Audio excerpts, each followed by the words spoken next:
नमस्कार, मी अजिंक्य भातंब्रेकर. तुम्ही पाहताय न्यूज 18 लोकमत. नमस्ते महाराष्ट्राची सुरुवात एका महत्त्वाच्या बातमीने आपण करूया. गुलाब चक्रीवादळाच्या पार्श्वभूमीवर राज्यामध्ये मुसळधार पावसाचा इशारा देण्यात आलेला आहे. राज्यातल्या काही जिल्ह्यांना पावसानं चांगलंच झोडपून काढलंय. बीडच्या केज तालुक्यात झालेल्या मुसळधार पावसामुळे अनेक मोठ्या नद्या, नाले आणि ओढ्यांना आता पूरस्थिती निर्माण झालेली आहे. तर तिकडे वाशिममध्ये संततधार सुरूच असल्याचं दिसतंय. पिकांचं त्यामुळे मोठं नुकसान झालंय. उस्मानाबाद जिल्ह्यात सुद्धा सलग 5व्या दिवशी पावसाची संततधार सुरू आहे. काही ठिकाणी मुसळधार पाऊस झाल्यानं नदी नाले आता दुथडी भरून वाहत आहेत.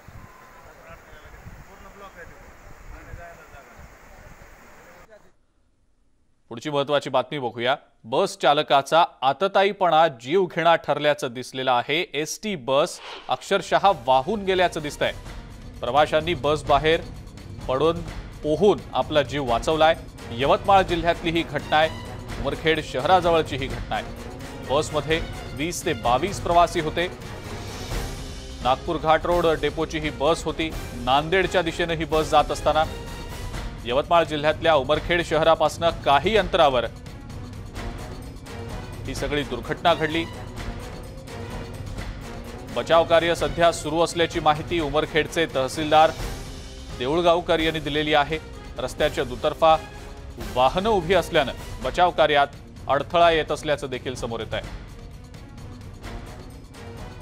याचबद्दलची अधिक माहिती आपण जाणून घेणार आहोत. गोविंद वाकडे आपले प्रतिनिधी आपल्या सोबत आहेत सध्या फोन लाईनवरनं.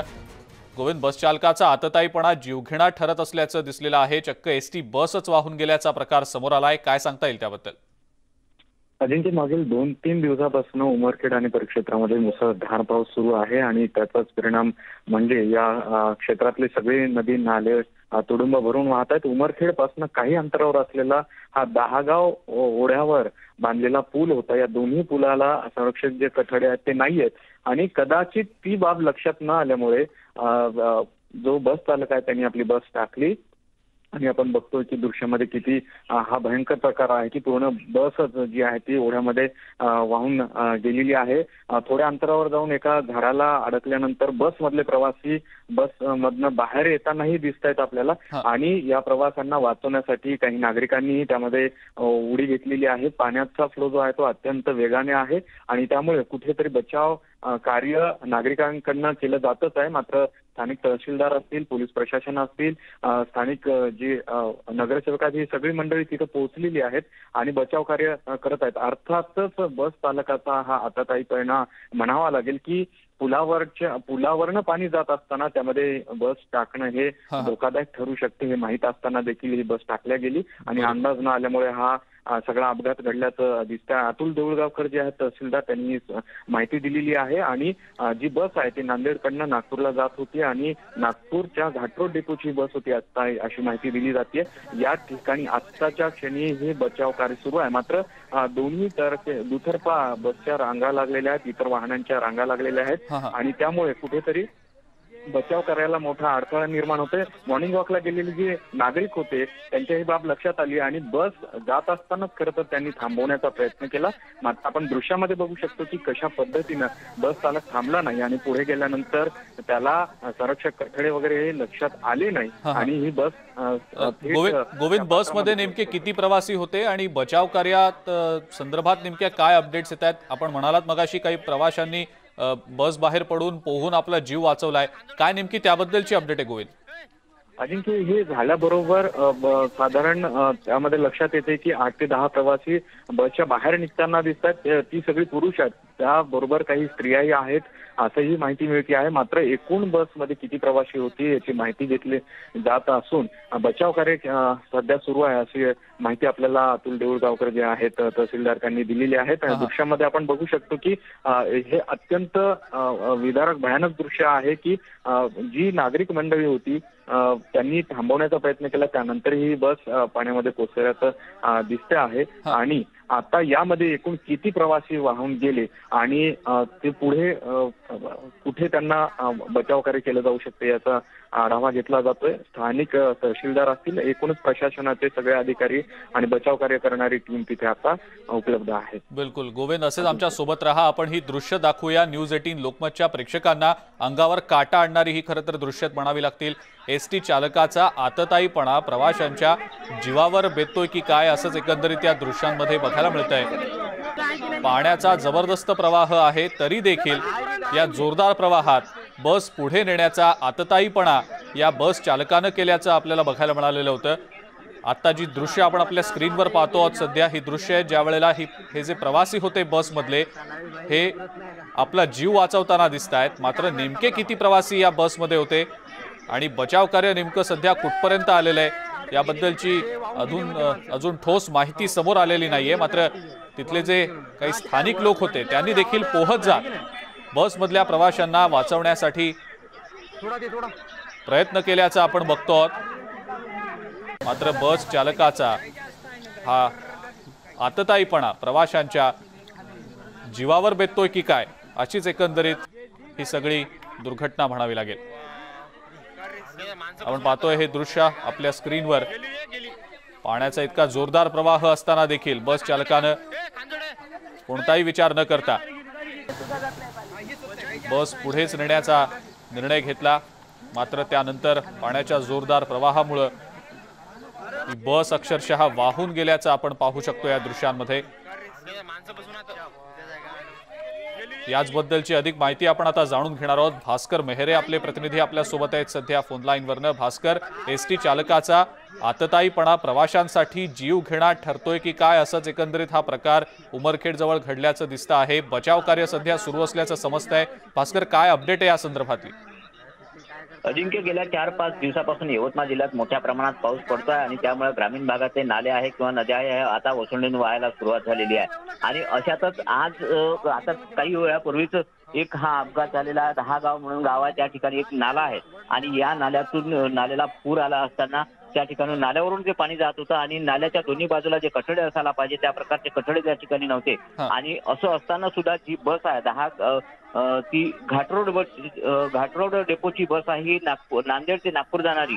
तर या ड्रायव्हरने ही बस पाण्याच्या कुठल्याही प्रकारचा अंदाज न आल्यामुळे त्यातून टाकली आणि त्यानंतर हा अतिशय भयंकर असा अपघात झालेला आहे।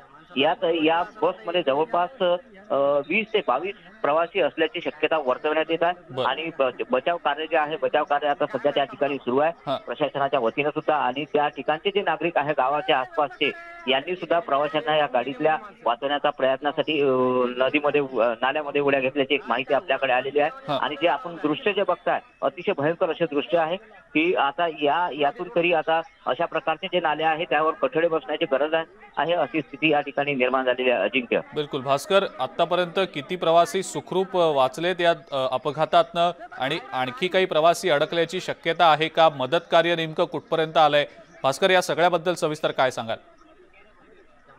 अजिंक्य, अपघात झाल्यानंतर ज्यावेळेस लक्षात आलं त्यावेळेस सर्वप्रथम म्हणजे आसपासचे जे लोक होते यांनीच या बसमधील प्रवाशांना वाचवण्याचा प्रयत्न या ठिकाणी केलेला आहे। बसमधील प्रवासाच्या संदर्भात अथॉरिटिक अशी माहिती आलेली नाही आहे, पण एक शक्यता वर्तवल्या जात आहे की 20 ते 22 प्रवासी या बसमध्ये असावेत।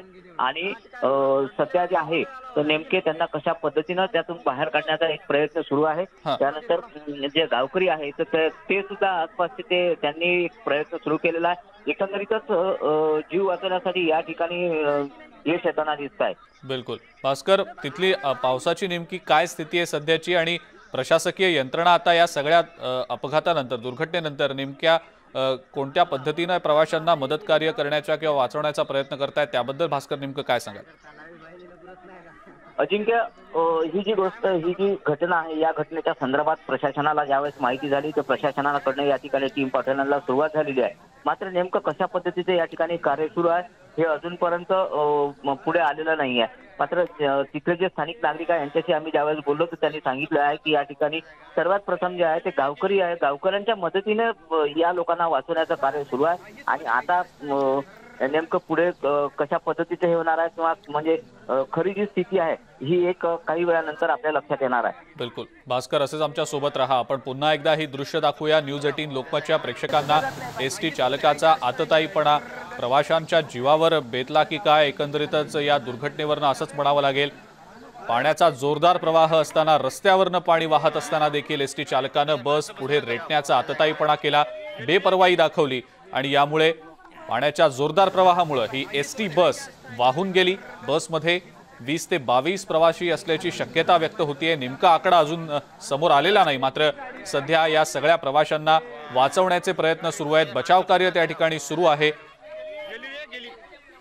आणि याचबद्दलची सध्याची नेमकी काय स्थिती आहे, अपडेट जाणून घेऊया. आपल्या सोबत तहसीलदार आनंद देऊळगावकर आहेत सध्या फोन लाईनवरनं.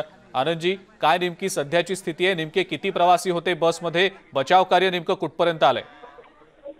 नमस्कार. आता नागपूरच्या घाट रोड डेपोची बस नागपूरहून नांदेडहून नागपूरला गेली. उमरखेड तालुक्यातील उमरखेड पुसद रोडवरील दहागावच्या नाल्यावर वाहून गेल्याची माहिती मिळाली. तर तात्काळ त्या ठिकाणी स्थानिक जे पोहणारे लोक आहेत आणि जे त्यांच्या सहाय्याने आम्ही इथे उभे आहोत. तर या ठिकाणी आता एक माणूस त्याला रेस्क्यू करण्यात आलेला आहे. तर त्याच्याकडून जी माहिती मिळाली तर बसमध्ये फक्त 3 पॅसेंजर होते आणि एक ड्रायव्हर कंडक्टर अशी म्हणून फक्त 5 लोक होते अशी माहिती मिळते आहे. त्यातला एक व्यक्ती आता झाडावर बसलेला आम्हाला दिसत आहे आणि एकाला आम्ही रेस्क्यू ऑलरेडी केलेला आहे आणि ड्रायव्हर कंडक्टरचं लोकेशन अजून आम्हाला क्लिअर होत नाहीये. बरं आनंदजी, या दोघांना शोधण्याचे प्रयत्न नेमके कशा पद्धतीने केले जात आहेत? रेस्क्यू टीम्स तिथे तैनात आहेत का? गावामध्ये आपल्याकडे गावामधून चांगल्या पोहणाऱ्यांच्या लोकांची डिझास्टर मॅनेजमेंट नुसार एक यादी तयार असते आणि त्यासोबत आपल्याकडे साहित्य उपलब्ध आहे, लाईफ जॅकेट उपलब्ध आहेत किंवा बोट हे उपलब्ध आहेत.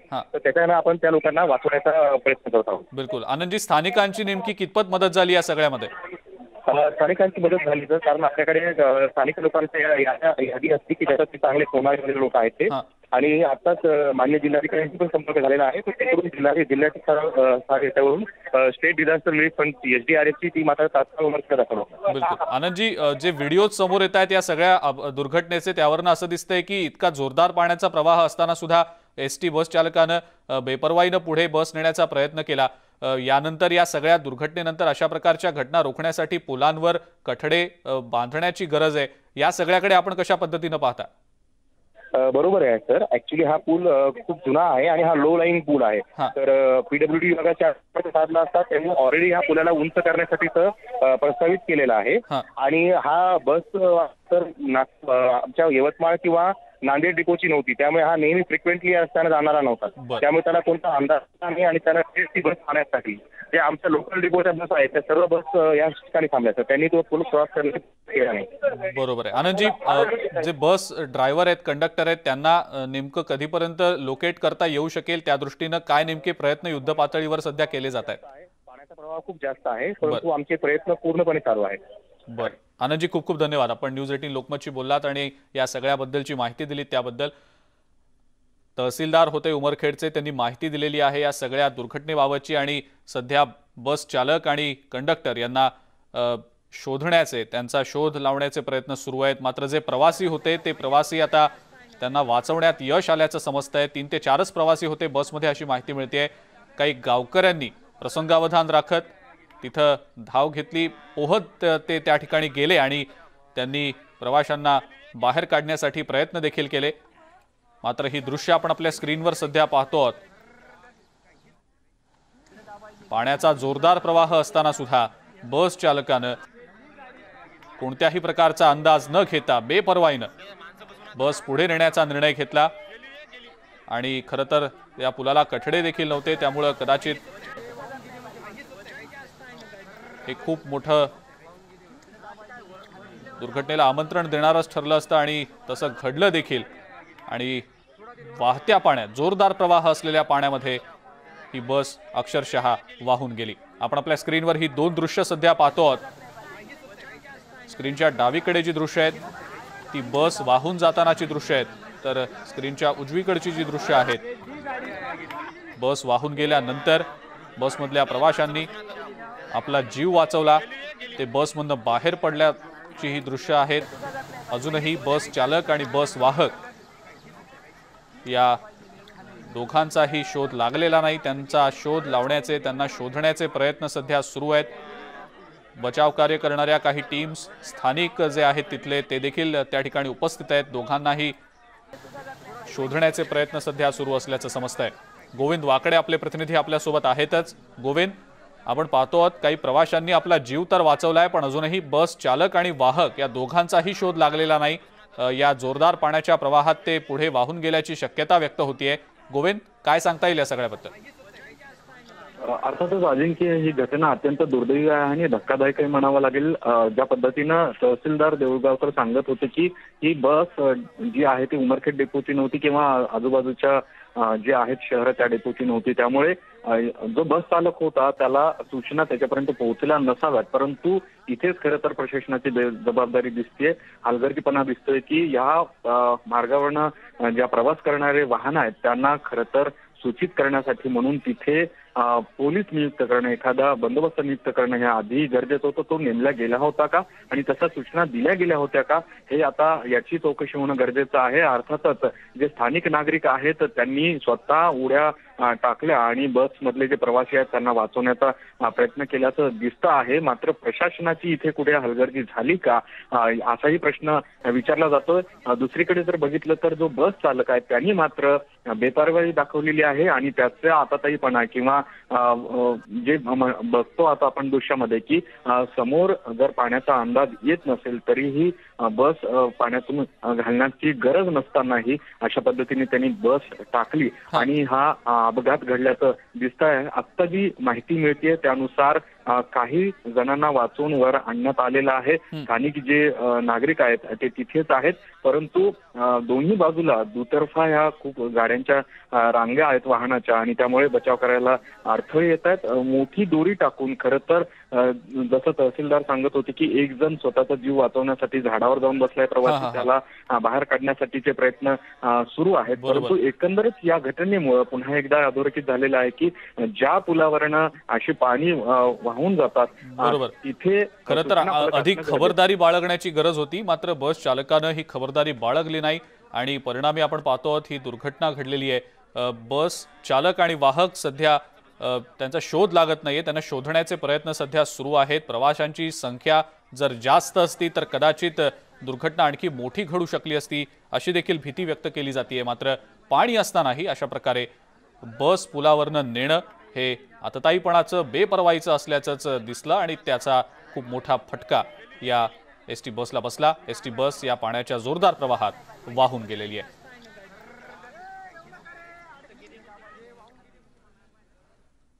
एका ब्रेकची वेळ झाली आहे, बघत रहा न्यूज 18 लोकमत।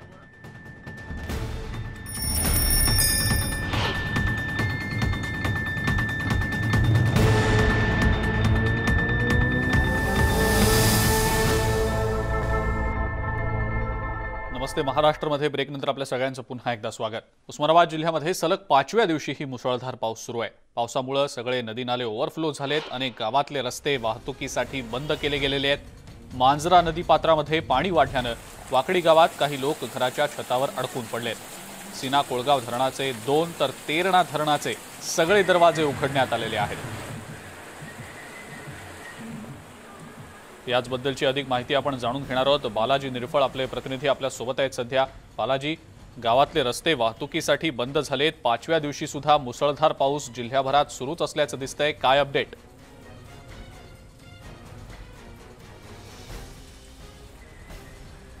बालाजी यांच्याशी आपला संपर्क तुटलाय, आपण पुन्हा एकदा त्यांना संपर्क करण्याचा प्रयत्न करूया। मात्र उस्मानाबादमध्ये सलग 5व्या दिवशी सुद्धा पावसाचा जोर कायम असल्याचं दिसतंय। या जोरदार पावसामुळे नद्या नाले ओव्हरफ्लो झालेत। बालाजी निरफळ आपले प्रतिनिधी पुन्हा एकदा आपल्यासोबत जोडले गेलेत फोन लाईनवरनं। बालाजी, उस्मानाबाद जिल्ह्यामध्ये सलग 5व्या दिवशी पाऊस सुरू आहे, पावसानं चांगलं झोडपून काढलंय जिल्ह्याला, काय सध्याची अपडेट?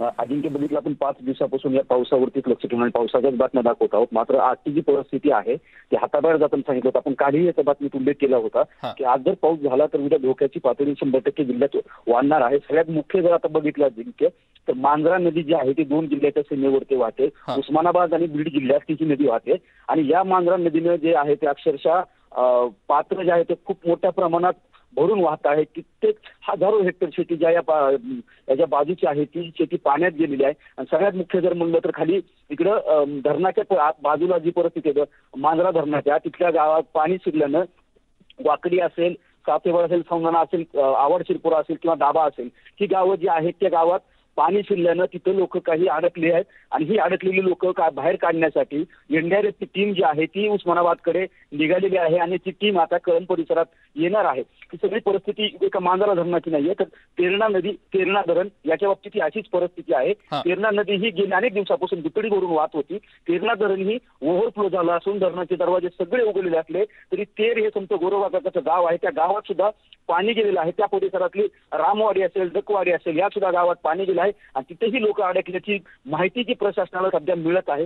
ही सध्या 2 धोक्याच्या नद्या ज्या आहेत धोक्याची पातळी भरून वाहतात आणि याच नद्यावरती लोक अडकल्याची माहिती जी आता प्रशासनाकडून मिळत आहे आणि एनडीआरएफची टीम थोड्याच वेळात दाखल होऊन आपलं रेस्क्यू ऑपरेशन जे आहे ते सुरू करणार आहे.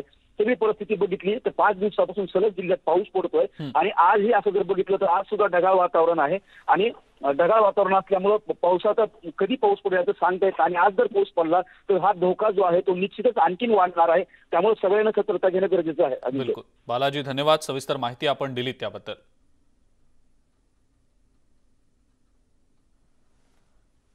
सॅनिटायझर हानिकारक आहे का?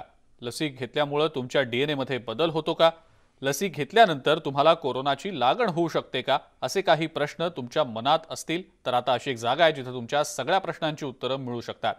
तुमच्या फोनवर तुम्हाला ही उत्तरं मिळू शकतात. नेटवर्क 18 आणि फेडरल बँकेच्या कोरोना विरुद्ध देशव्यापी लस जागृती मोहिमेचा भाग म्हणून संजीवनी व्हॉट्सॲप हेल्पलाईन आता सुरू करण्यात आलेली आहे. तुम्हाला फक्त 7977773753 या क्रमांकावर व्हॉट्सॲप करायचा आहे आणि त्यानंतर तुम्हाला तुमच्या प्रश्नांची उत्तरं मिळू शकतील. वाट कसली पाहताय? कोरोना संदर्भात जर तुमचे काही प्रश्न असतील तर या व्हॉट्सॲप नंबरवर प्रश्न विचारा. तुम्हाला हवी असलेली सगळी माहिती मिळवा. नंबर आहे 7977773753.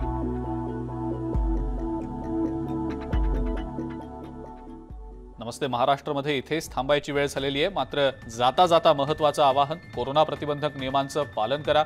घराबाहेर पडताना मास्क लावायला विसरू नका. हात सतत स्वच्छ धुवा आणि सोबतच सोशल डिस्टन्सिंग पाळा. बघत रहा न्यूज 18 लोकमत.